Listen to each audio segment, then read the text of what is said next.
Hi everyone, it's Stephanie Gagos back with another video, and this time I'm doing a cloud pour, but I'm going for a more gold pearly effect.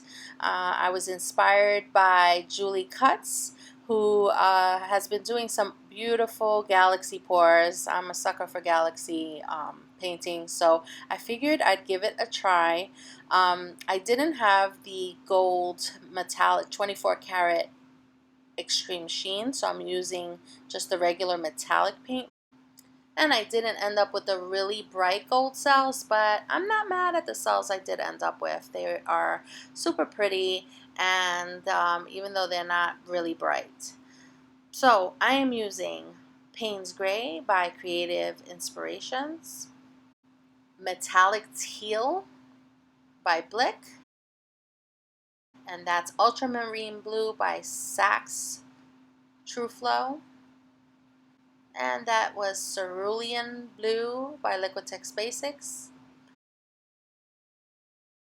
and now I'm adding the gold on top.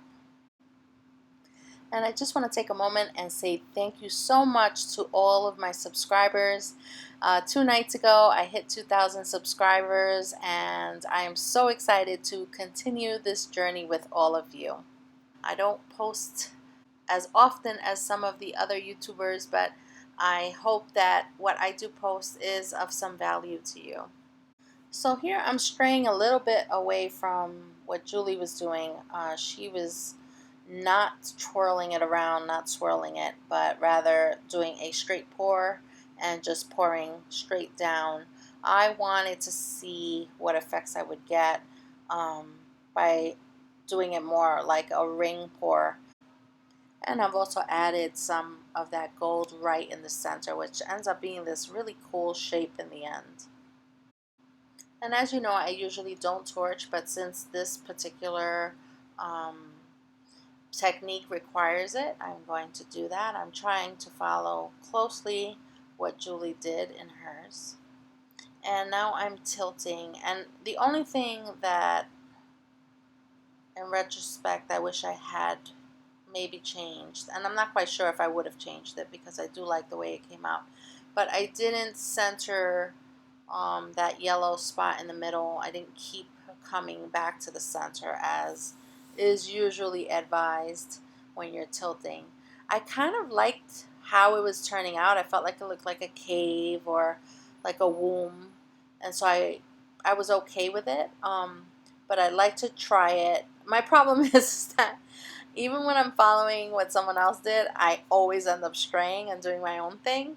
I don't know if that's a problem, but you know, I do that. So I didn't center it each time. You're supposed to go to each edge and then come back to the center.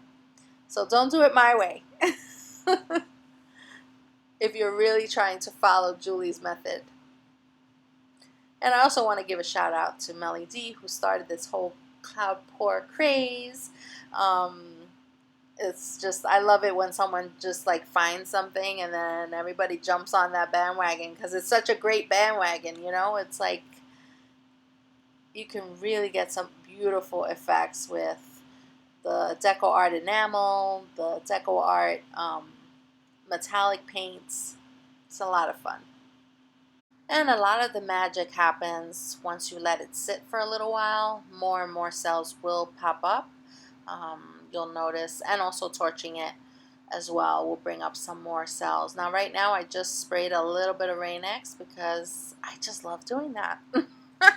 Every once in a while I just want to spray a little Rain-X in there, and it does some cool things.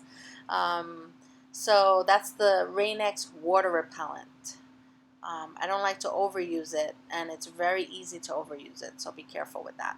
Anyway, I'm playing around with the sides because, you know me, I fiddle, but in the end, I really love, love, love this piece. And thank you so much for watching. Please click the bell if you want to be notified when I post a new video, and give me a thumbs up if you like this one, and leave me a comment if you have any questions or comments. I am always open to hearing from you and responding. I try to respond to every single comment. Thank you again, and I do plan on doing a little giveaway soon for my subscribers, so please stay tuned for that.